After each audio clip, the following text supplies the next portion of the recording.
Quem pode ser a pessoa que tramou a destruição do casal Nardoni?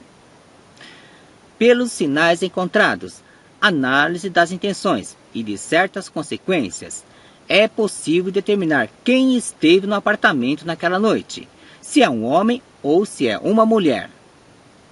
Vamos começar examinando uma evidência que é bem esclarecedora. A primeira evidência encontra-se no quarto de Isabela.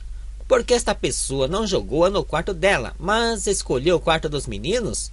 Não vão me dizer que acreditaram no argumento do promotor de que o assassino escolheu o lugar para jogar Isabela, pois não queria que se machucasse, já que no lado do quarto dela cairia na calçada e no lado dos meninos ela cairia na grama. Qual a diferença entre os dois quartos? O que diferencia um do outro é a cama dos meninos, que se encontra encostada na janela. Esse é o detalhe que define a pessoa que atacou Isabela, se é um homem ou uma mulher. A escolha do quarto onde a menina seria jogada. No quarto dos meninos, a cama estava encostada na janela, e foi este que ela escolheu. Ora, para um homem que tivesse que jogar uma criança pela janela com intenções homicidas, ele não teria dificuldade nenhuma em jogá-la pela janela do quarto da menina. Mas, para uma mulher, erguer uma menina com quase 6 anos, pesando 25 quilos, teria dificuldades, ainda mais se tiver estatura pequena. Fica muito mais fácil para ela fazer isso no quarto dos meninos, pois subiria na cama deles e alcançaria com facilidade a janela. É isso. A pessoa que estava no apartamento naquela noite era uma mulher. Não foi por acaso que ela escolheu o quarto dos meninos. É porque era conveniente para ela. Ela usou a cama deles como plataforma para poder alcançar a janela. Para esta mulher, provavelmente de baixa estatura, erguer uma criança de 25 quilos até o buraco na tela da janela teria de fazer um tremendo esforço. Daí porque ela escolheu o modo mais fácil. A janela situa-se a 90 centímetros do piso. O corte na tela foi no meio, iniciando a uns 20 centímetros do peitoril. Somando os 90 centímetros mais este 20 dá 1,10 m. Para uma mulher, digamos, abaixo de 1,60 m, erguer uma criança até esta altura seria muito trabalhoso.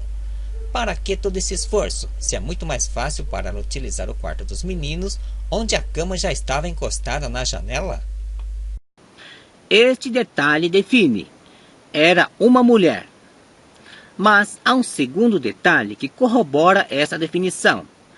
É a circunstância do ataque a Isabela em seu quarto. Inicialmente, a mulher atacou a menina esganando-a, como se vê as marcas no pescoço dela.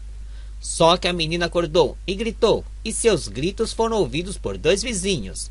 E foi aí que, para fazê-la parar de gritar, ela utilizou o travesseiro, asfixiando-a até fazê-la desfalecer.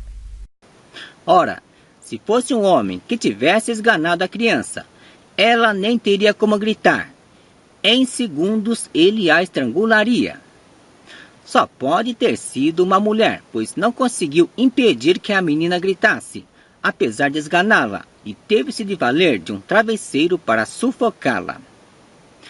Isto identifica uma outra característica desta mulher. Ela não é forte, não é robusta, mas frágil fisicamente como a maioria das mulheres. Há um terceiro detalhe que também é bastante revelador. São as 2 ligações feitas no telefone fixo que atribuíram a Ana Jatobá. Se fosse o homem que tivesse feito essas ligações, qualquer palavra que dissesse identificaria imediatamente a origem de sua voz. Nessas ligações teria de constar a voz de uma mulher. A pessoa que atendeu do outro lado teria de ouvir alguma coisa, senão desligaria logo. Esta mulher conhecia muito bem Ana Jatobá e seu marido, daí porque ela imitou a voz dela. Certamente que deve ter falado o mínimo possível para não se denunciar. Isso explica o porquê dessas ligações serem tão curtas. De uma coisa é certa, nessas ligações está a voz da assassina de Isabela Nardoni. Se esta mulher fez a besteira de imitar a voz de Ana Jatobá, então é possível identificá-la. Isso fica por conta de especialistas fazerem essa verificação. Poderão até mesmo identificar de quem seja a voz, fazendo comparação com a dos suspeitos. Podemos já ter algumas conclusões ao analisarmos essas ligações.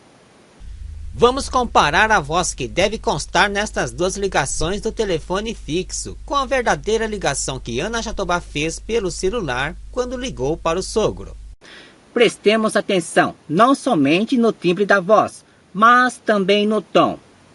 Na ligação que Ana Jatobá fez ao sogro pelo celular, certamente que ouviremos a voz dela alteradíssima, falando alto, desesperadamente, típico de alguém que acaba de descobrir uma tragédia.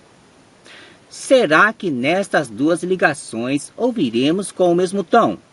Ou o tom de alguém falando reprimidamente, com poucas palavras para não se denunciar? É por isso que o áudio dessas ligações precisa ser divulgado na íntegra. Por que não divulgaram? Uma outra importante comparação também precisa ser feita. É a ligação de Ana Jatobá para a mãe de Isabela, Ana Carolina de Oliveira, quando comunicou a ela o que aconteceu com sua filha. Prestem muita atenção nas duas vozes. Na voz da madrasta, que comunica a tragédia que aconteceu com Isabela. E na voz da mãe da menina, que recebe a notícia de que a sua filha caiu de um prédio. Naturalmente, é de se esperar que a voz da mãe da menina esteja muito mais alterada do que a voz da madrasta, com forte comoção pelo impacto da notícia. Naturalmente, é preciso que divulguem o áudio desta ligação na íntegra. No próximo vídeo, para encerrar esta série, farei um retrospecto de como a polícia montou a sua versão nas evidências produzidas por esta mulher, que planejou a destruição do casal Nardoni.